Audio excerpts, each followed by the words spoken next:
Presidential Broadcast Service Radyo Pilipinas. Radyo Publiko ng Bagong Pilipinas para sa Bagong Pilipino. Naghahatid ng mahahalagang balita at impormasyon na guugnay ng pamahalaan sa sambayanan. Tulay sa himpapawid ng serbisyo publiko. Radyo Pilipinas. Radyo Publiko. Ang boses ng Pangulo. Sa Iloilo, Radyo Pilipinas. 585 AM. Philippine Standard Time, las 2:09 sa hapon. Mga labing ulihing nga hitabo, hibaluon, mga hangka at tubangon, mga bagay nga importante, aton ginahalungan, aton ginabantayan. Ululupod kita sa Bantay Banwa! Bantay Banwa! Ang programa nga magatulong sa inyo sang labing ulihing nga balita, mga panugyan o kampanya para sa kayuhan sang tanan. Ikaw, ako, kita, Bantay Banwa!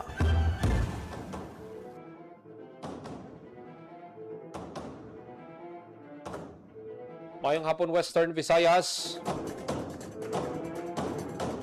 Mayong hapon syudad kag probinsya sang Iloilo. Welcome sa pagpangalagad sa programa Bantay Banwa. Mga kabiyanan, Lunes nga edisyon kita. Hunyo 15, tuig 2026. Programa nga magadulong sa inyo sa labing uli nga balita, mga panugyan kag kampanya para sa kayuhan sang tanan. Inang inyo alagad kag anchorman Joseph Paul Noblesa Tarosa. Ululupod kita subong nga hapon diri sa Radyo Pilipinas Iloilo. Mga kabinan sa aton nga mga balita nga patpaton subong nga hapon, ang mga opisyales sang Ateneo de Manila University magapatigayon sang press conference subong nga hapon. Pagapangunahan ini ni University President Father Roberto C. Yap S.J. Kaupo ng iban pagit nga mga representatives sang Ateneo kung sabat sa pila ka mga palamangkutanon sang media. After 1 week, magahatag na gidman sang magasabat na sila no sang pila ka mga palamangkutanon after sa natabo ining aksidente. Naging kaulamiran sang duwa ka student athlete nila no sa men's basketball team. Sanday Rene Baterbonia kag Divine Adili.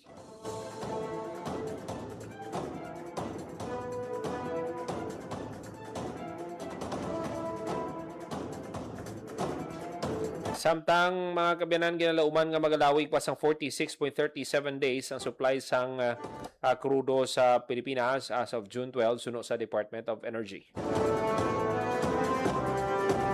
Samtang mga kabiyanan kung naobserbahan sang aton mga tagpalamati kahapon sunod-sunod no ang linog sa probinsya sang Antique. Ginapatihan nga earthquake swarm no ang natabo para maghatag sa aton sang dugang nga detalye sina kwaon ta karon ang report ni Hope Torrechante. 12 minutos magaligat sa takna ang alas 2 sa hapon. Mga kabiyanan, sa bahay naman sa Police Regional Office 6, sabi ko na tapos na ni ang problema ta sa mga bomb threat. Kahapon may nag-post to ya sa page sang hindi kita magsala city government na may bomb threat. Ang exact words niya sa to is gina-mention niya senday Congressman Cathy Goreseta day Mayor Raisa kag Gubtoto nga may pagapalukpon dira nga bomba kag dapat magkadto kamo para nga magkalamatay kamo dira. Kita mo ano ka tunto nga klase no? Nga wala bala obrahon. Pero nagbuya sa mabaskog nga pahayag ang Regional Director sang PRO6 nga dapat mauntat na ining mga pagpamahog. Even before nga nagpungko si General Randolph Tuanyo, may pila na ka mga bomb threat nga na-record diri sa aton sa Western Visayas. Kag bisan gani no sa Manila namon nga stasyon tingala man nga do kalos kada adlaw may bomb threat nga report kita. Kag na identify man no ang suspect sa to Bisan ang sa uton to gani na ano man na kasuhan man to. Pero nga ang may ara gid sa gihapon lang wala gid sang ubrahon balang ang mga tawo. Nga way sila kabalo sang perwisyo nga madulot sina mayo lang kiti Domingo tigpalahuway. Way sang tawo sa duha ka opisina. Perti sang gin-check man sang EOD, negatibo man sa bomba ang duha ka opisina. Ang Iloilo City Hall kag Iloilo Provincial Capitol. Kag ti kainagan isang aga si Colonel Bayani Razalan nagpadulong man didto para ma-check ang sitwasyon sa provincial capital. Pero team dapat makulbaan na ning naghimo sini kay klaro ang instruksyon ni General Tuanyo. Wala man sang time frame pero ti kumpiyansa siya sa capability sang PNP para ma-resolve kag ang inbensyon pakiina sang opisyal nga ti classmate niya ang director sang anti-cybercrime group. Bawte, balaan mo man basta mag-classmate gani na mas lain pagid ang pagbinuligay nila sina. Ang balto karon si General Tuanyo sa director sang ACG classmate buligay tanay pero halin pa ni sang ligad naguntat lang sa pila ka bulan nagbalik naman ning problema sa bomb threat kay nadumduman naton na sunod-sunod to before kami maghalin sang opisina halin pa sa daan opisina sang Radyo Pilipinas hasta sa nakasaylo na mga December mga November pa December tapos may ara man nga na record sa Aklan January. Kasi sa tahaw na lang no, nadula man lang kay may mga napasakaan na sang kaso. Di ba sing gusto nga may magsunod sa pasakaan sang kaso, ati mirisi nyo gid na. 16 minutos makaligat sa takna alas 2 sa hapon. This time magakwa kita sang report. Sining earthquake swarm nagluntad sa probinsya sang Antique. Kuwauntang detalye sa report ni Hope Torrechante. Radyo Pilipinas, Hope, mayong hapon. Mayong hapon, Paul. Tugas ang paghulag sang Negros Trench. Ang sunod-sunod nga nabalhag nga linog sa banwasang Aninii sa probinsya sang Antique halin gabi sang June 14 tubtob aga sang June 15.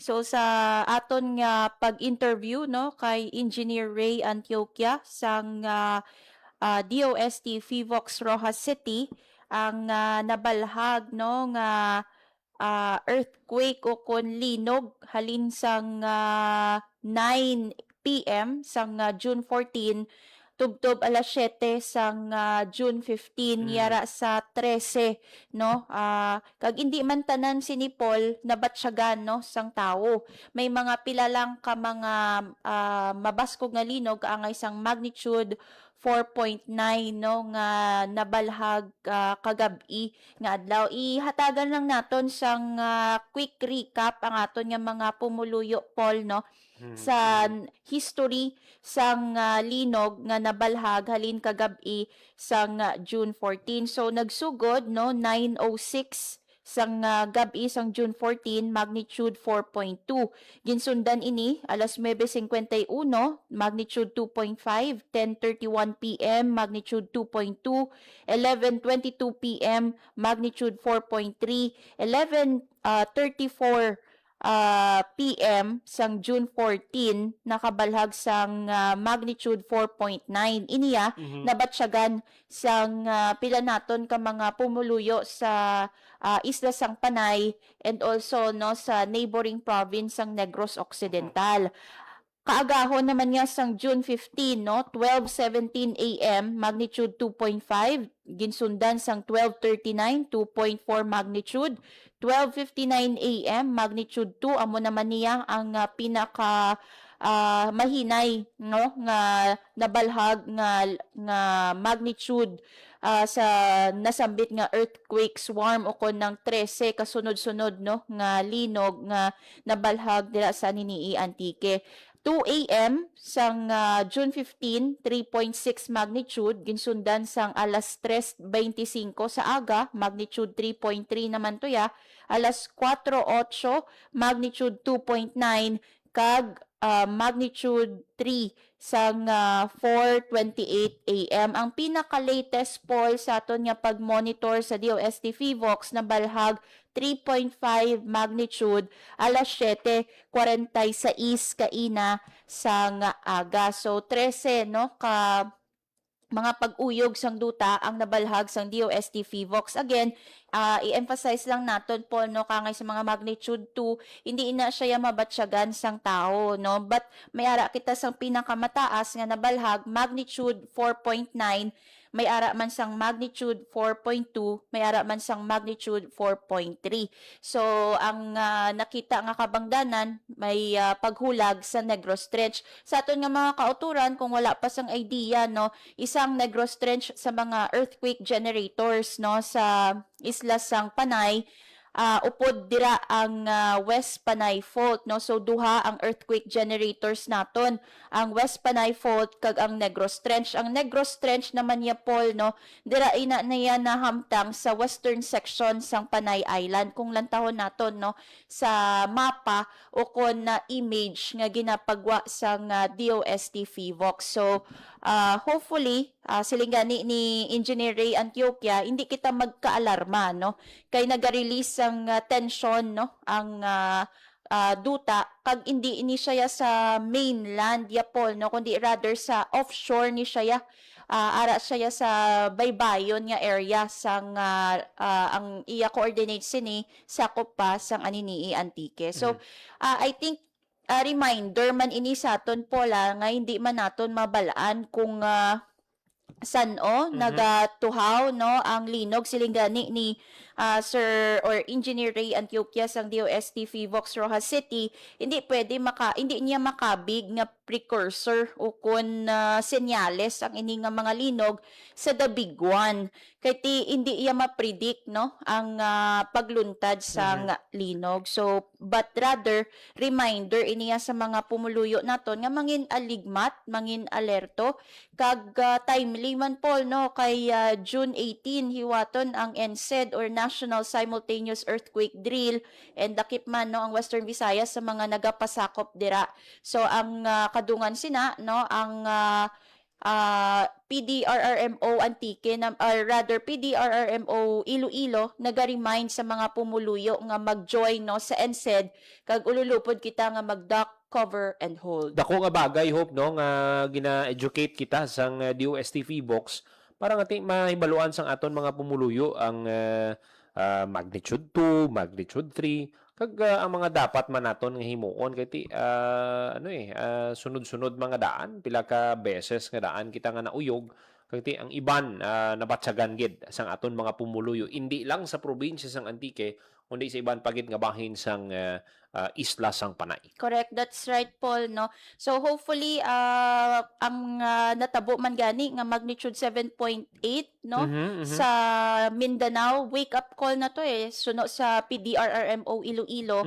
So kabay pa kay may earthquake generators kuno kita diri sa Panay, kabay pa no nga mangin aligmat gid kita kag mag-join sa mga local nga mga earthquake drills nga ginapatigayon sa mga institusyon, sa mga buluthuan no and silinggani no ni Sir Cornelio Salinas sang Iloilo PDRRMO, ang Kapitolyo may sarang nga may ikasarang no sa magnitude 8 nga linog based sa ilang engineering assessment. So kabay pa tanan nga mga infrastructures ko no diri sa Western Visayas ang may kasubong man nga capacity.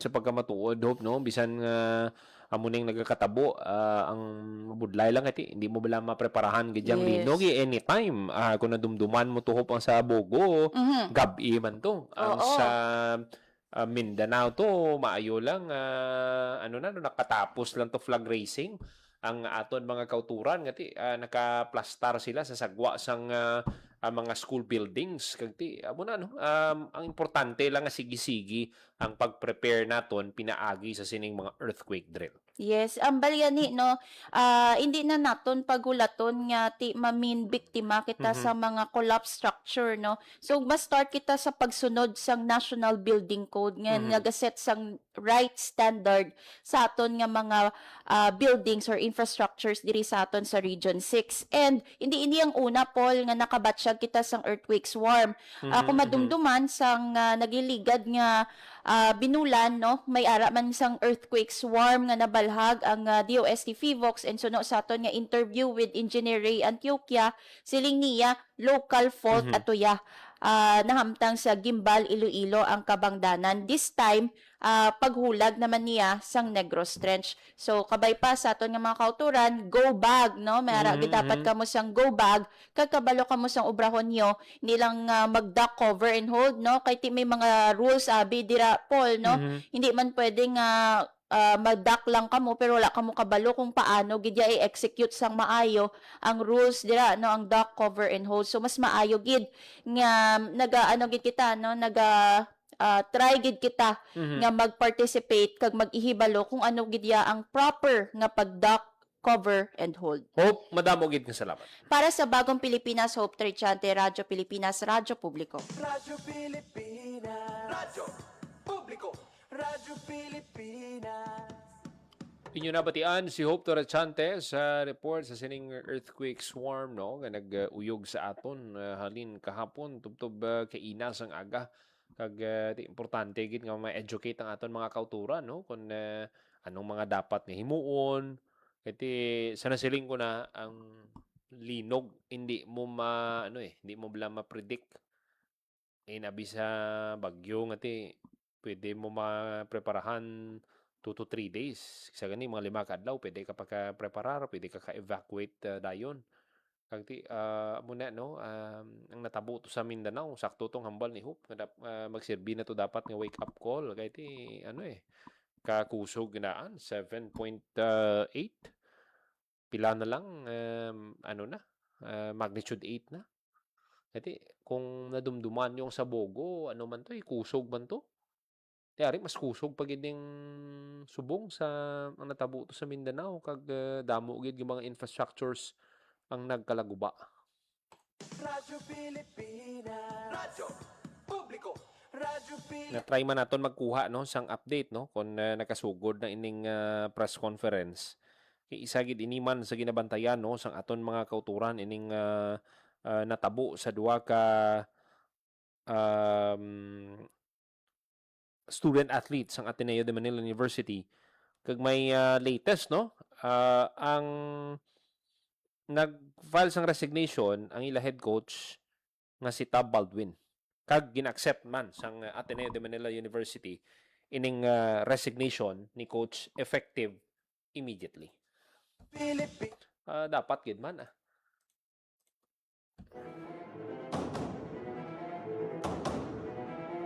muna gani insight ko sa inyo tong natabo sa Sorsogon sang nagtraining ang players from University of Santo Tomas. Ang ila head coach si Coach Aldin Ayo. Ato gani wala sang may nagkalamatay to. Galing kay ang problema sa to may mga paglapas sa restrictions. Amo na nga nag-resign siya kag naglapta-lapta na to dayon ng mga players sang University of Santo Tomas. Sila nadumduman naton si Mark Nonoy sang Wasyong nagsaylo sa Lasal, si CJ Cansino nagsaylo man to sa University of the Philippines.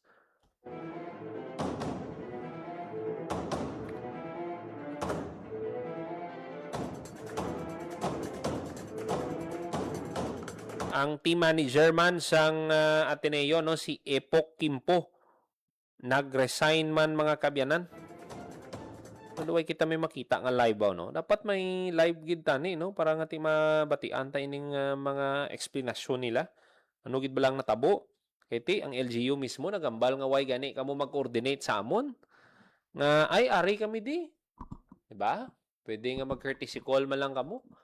Kay pila na ni katuig ang ginahimo sang Ateneo de Manila University nga training. Kag in the past may mga May nagkalalumos na. Pero ginsigi pa. Diba? Ano tawag sina sang ginhimo ni Coach Tab? Pero kabalan gidya, no?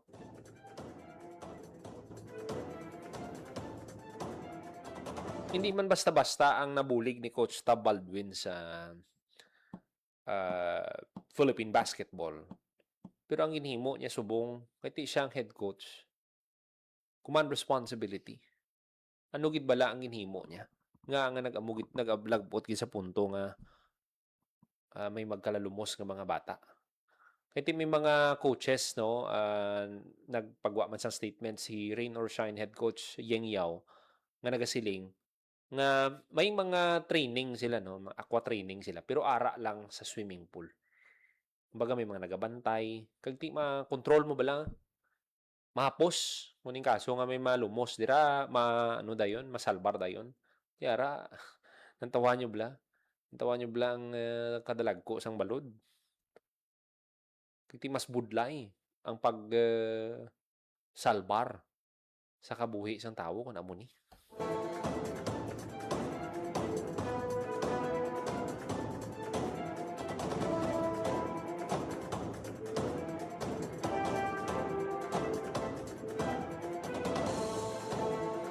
Pero ti bisan nag-resign sige-sige man ang pag-imbestigar, no?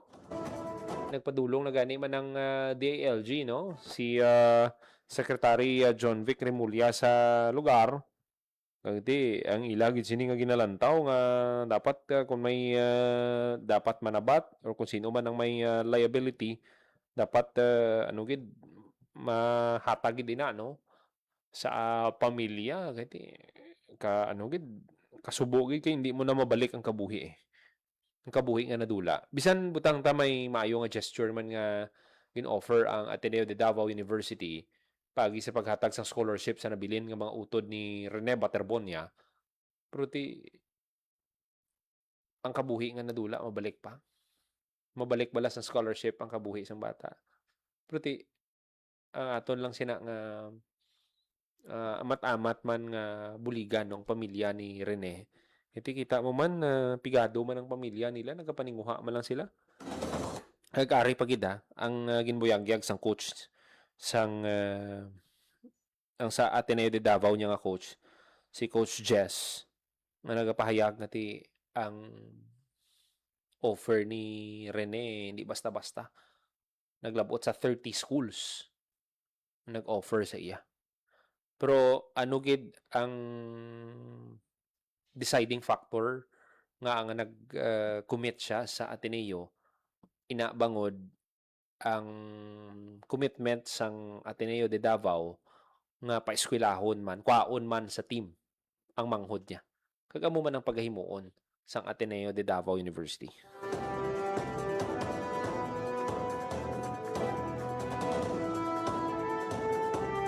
Ang nakita ko gid sini nga kung sang nagligad nga mga tuig natabo na ni nga may nalumos, dapat may ginhimo nga adjustment ang coaching staff. Kumbaga bala sa mga coaching staff may nagstorya man lang bala tani nga, coach, do alang-alang tadi, masi may madisgrasya sa ulihi, dako gid ning kakahuy-anan sa eskwelahan. Diba? I believe nag-istoryanay man ang coaching staff sina. Kagula gid na magsulod sa pinsar ninyo. 'Di ba? Nga kung isipon mo, grabe ang akaakig sang tawo sa inyo. May tungod nagwa gid yang negligence, kapabayaan sa part ng coaching staff. Kag di wala gani kabalo ang ginikanan. 'Di ba? Basehan mong statement sang nanay, way gani kabalo nga mo ning training. Kung nabalaan niya nga mo tong training, sigurado hindi ko gid pagpasugtan bata ko. Military training.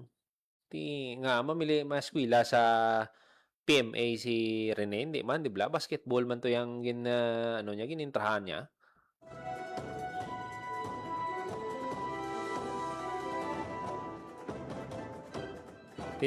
Sorry na, no? We are truly, deeply sorry. Ano yung pahayag, no? Ni Ateneo de Manila University President Father Roberto Yap. Emosyonal man siya, no? Sa natabo. Kung isipon mo gid, ang may dako gid sini nga palasanon ang head coach gid. Kaya ikaw ang nag-decide eh. Ikaw ang nag-decide kung ano ang pwede nga training dira. Hindi man pwede si Padre Roberto ni, di ba? Ang head coach gid. Just like sa PBA, sino ang nag-decide? Mga coaches man. Kung may problema sa team, coach gid na yang nagasalo. Coach gid na yang naga-take sang responsibility. Kagamo ni dapat. Although may statement naman si Coach Tab, pero why pag hindi maka-reach out ang si Baldwin no, sa pamilya. Ati ginapanindugan gid sa pamilya ati siya no mo kasori hindi na mabalik ang kabuhi sang bata ko. Ang panawagan lang tani sa pamilya, ano gid ba lang natabo? Ano gid ang matuod nga natabo? Hindi nila luyag nga tabon-tabunan ining natabo no sa duwa ka student athlete.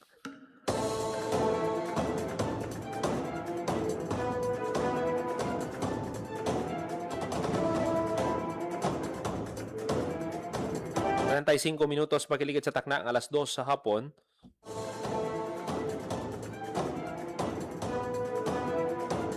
Pero may update no from CIDG naman ang investigation sa karon sang PNP sa sining pagkamatay sa duha ka student athlete kasanday Rene Baterbonia kag Divine Adili.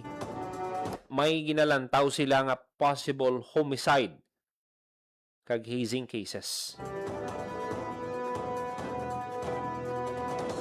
Pero may mga interview man nga ginakandak sa karon no so na kay CIDG Director Major General Robert Murico sa mga players. Ang Anti-Hazing Act of 2018 applies not only sa mga fraternity sa academies sa mga organisasyon such as police training. Nag-apply man ini sa any organization or a requirement for continuing membership.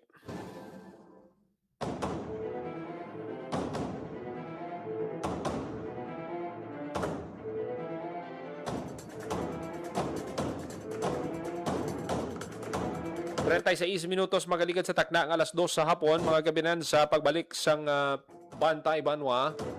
Bati naton sa inyo no ining interview sa mga katapos ang media sa sining ginaligar pagpanghimulos sang isa ka PNP member diri sa syudad sang Iloilo. Magabalik lang ang programa Bantay Banwa.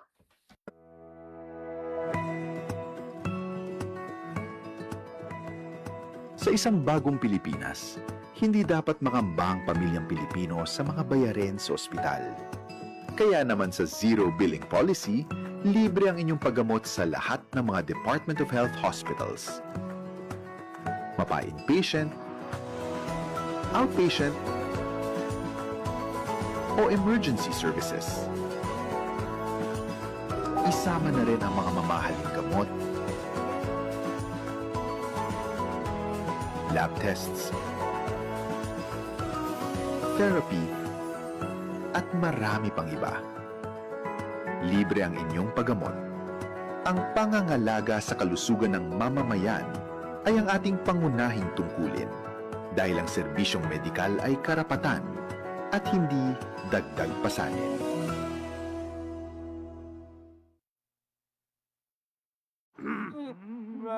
Game, 1, 2, and...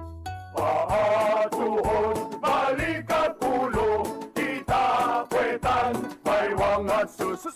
Huwag mong titigan ang hindi sa'yo at maging disenteng tao. Pare, ang catcalling ay isang uri ng sexual harassment.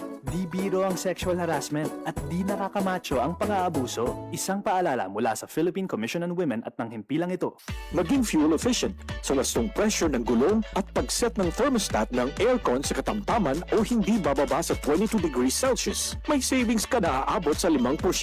This is a public service announcement from the Department of Energy and this station.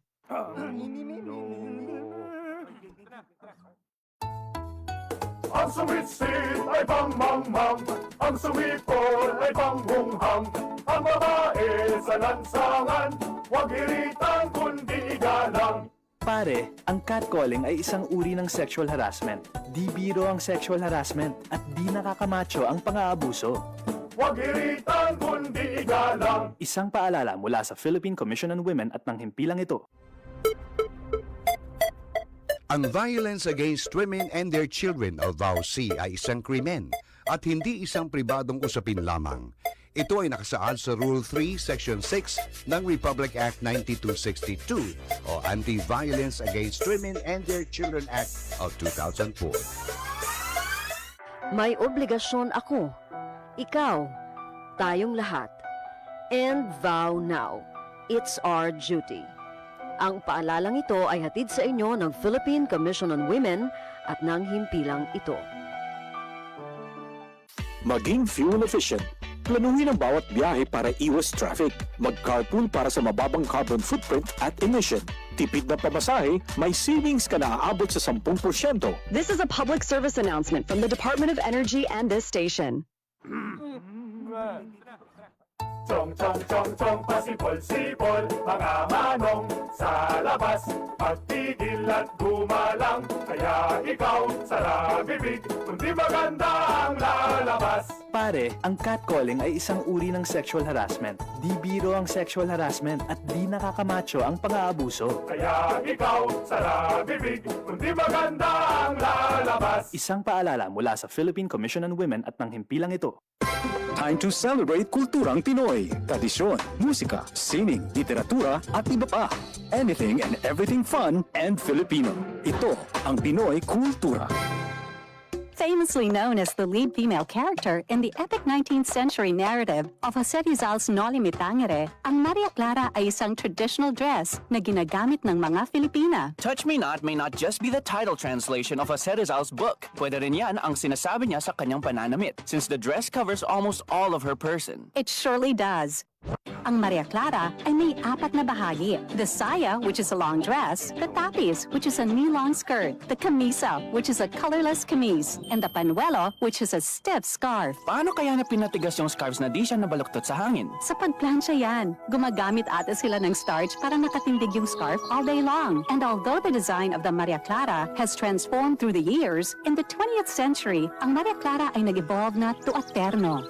Terno, now that's what we mostly hear these days. That's the dress most, if not all, Miss Universe Philippines title holders wear during the nightgown segment in the global pageant. Good evening, my name is Gloria Diaz, Financial Manila. Miss Philippines!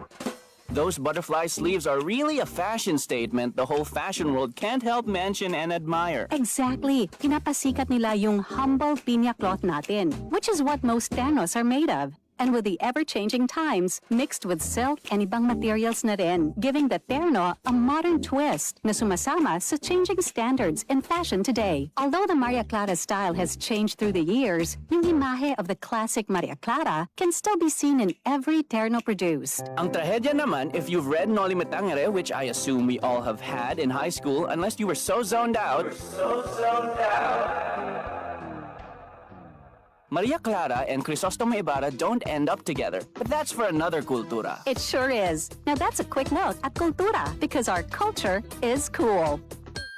Yan ang Pinoy Kultura because our culture is cool. Maging fuel efficient sa regular na preventive maintenance, malinis na air filter, fuel injectors at engine oil, may savings ka na aabot sa 2%. This is a public service announcement from the Department of Energy and this station. Uy, ako ba yun? Kung tunay kang lalaki, ito ang alak para sa'yo. Ay, ako ba yun? Gusto mong pumutik? Ha? Ako ba yun? Hubad at duguan ang babae nakita sa madilim na iskinita. Hindi ako biktima, manika, produkto. Babae ako. At ako ang magpapasya para sa sarili ko. Ang mensaheng ito ay hatid sa inyo ng Philippine Broadcasting Service at ISIS International Manila.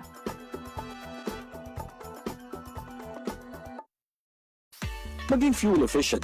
Panatilihin ang takbo ng sasakyan sa speed limit o 60 to 80 kilometers per hour at gamitin ang cruise control sa mga highways. May savings ka na aabot sa 15%. This is a public service announcement from the Department of Energy and this station. Maging fuel efficient, siguraduhin na walang bagahe na di kinakailangan sa sasakyan. Magmaneho ng wasto at iwasan ang idling. May savings ka na aabot sa 15%. This is a public service announcement from the Department of Energy and this station. Time to celebrate kulturang Pinoy, tradisyon, musika, sining, literatura at iba pa. Anything and everything fun and Filipino. Ito ang Pinoy Kultura. Kung musikahan lang ang pag-uusapan, halina't kilalanin natin si Ryan. He is one of 4 children of Alberto Austria Cayabyab and Celerina Venson Pujante, an opera singer and professor. Hilig talaga niya ang musika. Ang taong nagtutulakan sa atunidang aking napagdaanan. Sa katunayan, he was 4 years old when he took up piano lessons. Bachelor of Science in Business Administration is what he initially took until he was presented with a scholarship and hold learning in music. Bachelor of Music, major in composition degree. Ayan ang tinapos ni Ryan, kaya naman siya ay naging propesor ng Department of Composition and Music Theory. Magmula nung ako'y natutong umawi. Mapagbiro talaga ang tadhana. Sa dami ng kanyang achievements, Mr. C and his family was about to take their chances abroad nang siya ay nabigyan ng pwesto bilang Executive and Artistic Director ng Foundation for the Performing Arts sa Pilipinas ng isang malaking korporasyon. And the rest, as they say, is ongoing. Kasi he still writes music, composes, and arranges. Alam niyo ba? In September 2019, siya ay naparangalan ng prestigious Ramon Magsaysay Award for his compositions and performances that have defined and inspired Filipino popular music across generations. Arranger, musician, composer, conductor, artistic director, accompanist, and just about anything music-related. That's our national artist, Ryan Cayabyab. Sariling ating kay ganda ng ating musika.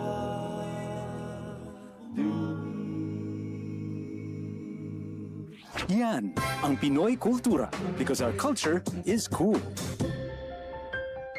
To know more about their life, work, and contributions, visit the National Commission for Culture and the Arts at ncca.gov.ph. 46 minutos magaligad sa takna ang alas 2 sa hapon. Padayon ka mong nagapamati diri sa gyapon sa programa Bantay Banwa. Mga kabyanan, sa ka-update no, ginhatag kaina sa ginpatigayon nga press conference sa Police Regional Office 6 ni Police Major Eduardo Chacon kag ni Colonel Wilbert Parilla sa sining PNP member nga ginaligar ng himulos. Attempted rape ini no, namulestyahan.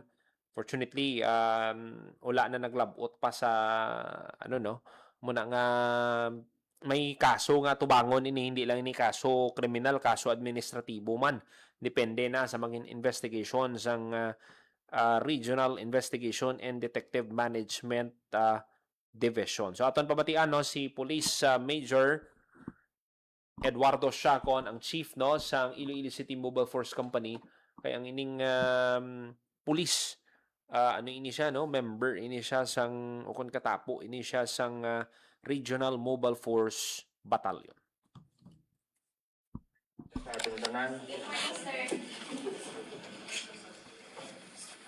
This at around 1 p.m. Last June 10, 2026 at City Zone Pension House Corner Delgado. Yung suspect natin is Aras Mike, 29 years old, single, and member of Philippine National Police, and is currently at Araniti, Talinog. At around 1 p.m. of June 10, 2026, an incident of attempted rape occurred at one of the transient houses located at Corner Delgado, Villa Anita City Proverbs. Based on the logbook of the pension house, alias Mike registered himself as guest. He was then offered a room located at the first floor of the building. However, he refuses because of some reasons, one of which wala daw internet connection. He was then transferred to room number 18 at the third floor and eventually agreed to occupy the room. However, according to the complainant or the victim, she entered first purposely to clean the room. Pero wala siyang nakalimutan niya yung map, so bumaba siya at kumuha ng map. When she returned, she continued her work inside at the presence of the suspect. While the complainant was explaining the room rate and bed size, she was suddenly half embarrassed by the suspect, prompting her to make an escape plan. So, yung naisip niya na plan is, mapapaslaw siya muna, i-breastfeed niya yung anak niya. Babalik lang siya sa room number 18. At around 1:41 p.m., ang Stinger Mike 1 namin, patrol namin, naka-receive ng call from Rose. Si Rose, ito yung former caretaker ng pension house din. So, lumipat lang sa kabila. Allegedly may commotion sa pension house. At around 1:45 p.m., dumating yung patrol natin and nag-conduct ng initial investigation and revealed that the victim or the receptionist of City Dormant Pension House, after this incident, hurriedly went home sa bahay niya and then asked help from her live-in partner. So, claiming that molested siya sa room number 18. From there, the victim and her live-in partner went back to the said pension house at around 2:45 p.m. And upon their arrival, they approached the responding police officers and pinpointed the male person as the very same person who molested her and asserted police case under citizen's arrest.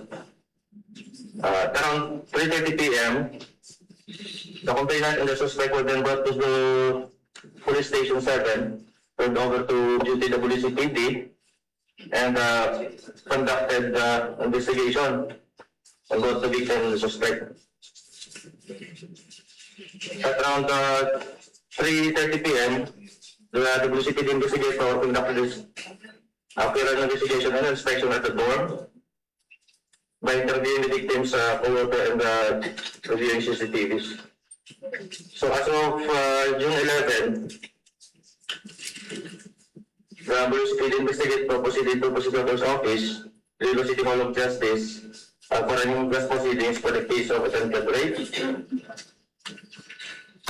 Then the suspect requested for a preliminary investigation and may be cited under Article 125. So as of 2 p.m., suspect requested to post bail, pro-security bond in the amount of 25,000. Thank you very much, sir. Before we proceed to the question and answer, may we invite Colonel Padilla, the CD of ICPO, to join Police Major Shacon, sir, to entertain questions from our neighbor friends. Good morning. Yes, sir. Let's have a question from Ms. Marjorie. Sir, good morning. Kay Sir Shacon, sir, clarify natin, di ba attempted rape? Ano yung specific na ginawa ng police? Na nagalaw ba siya? Or kasi you mentioned na molested? According sa interview namin sa victim, she was really molested. Not siya. Okay, good talk, sorry, sir. I mean, okay. Sir, pero na-check ba natin kung may prior na o magkakalala itong dalawa or what? Or may mga cases na nangyari din ito before dyan sa City Dorm? Based po sa investigation namin, ma'am, wala po kami record ng babae o ng background ng babae. At saka first time daw niya na ma-met yung PNP member. For clarification din, sir, is this the first time na nangyari yan dyan sa City Dorm? Kasi may mga information na parang previously may ganyang nangyari din dyan sa Ilala. Wala po kami information na may nangyayaring ganyan, ma'am. Pero sa mga tawag tayo nila mga walkers, sa gabi daw marami yung nandyan. Pero sa dormings mo, wala kami information kung may nangyayari ganyan. First time itong nangyayari. Any other questions? Thank you, sir. Monday. Sir, in fairness naman po sir sa police, lalaki po siya. Wala po ba nakita na bakit nagbibigay ng hint itong babae na to na parang gusto niya yung police or type niya yung police sir? Sir, I may answer no?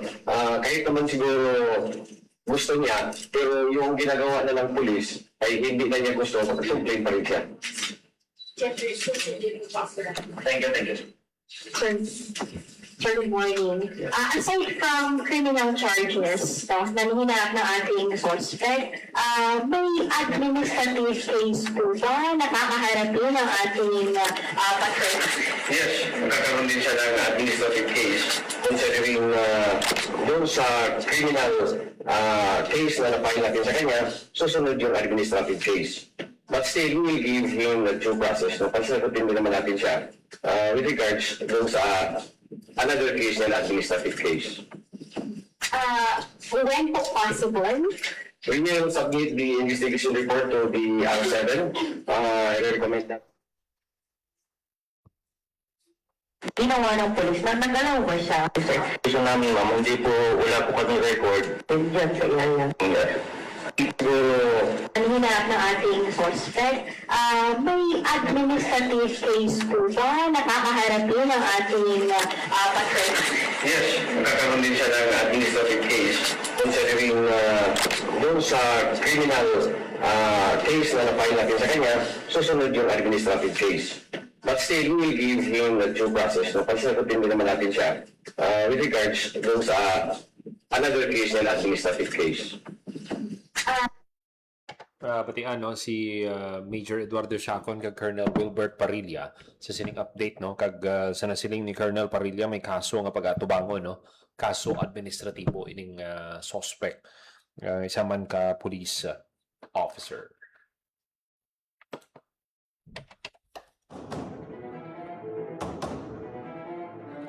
Ang iban pagit nga mga balita apat pato na to sa masurong edisyon sa programa Bantay Banwa. Ginapasalamatan tang aton mga kaupdanan sa technical side sa studio, Mr. Vermor Aventura sa transmitter, Mr. Jeffrey Betita. Para sa Bagong Pilipinas, Joseph Paul Noblesa Tarosa, Radyo Pilipinas, Radyo Publiko.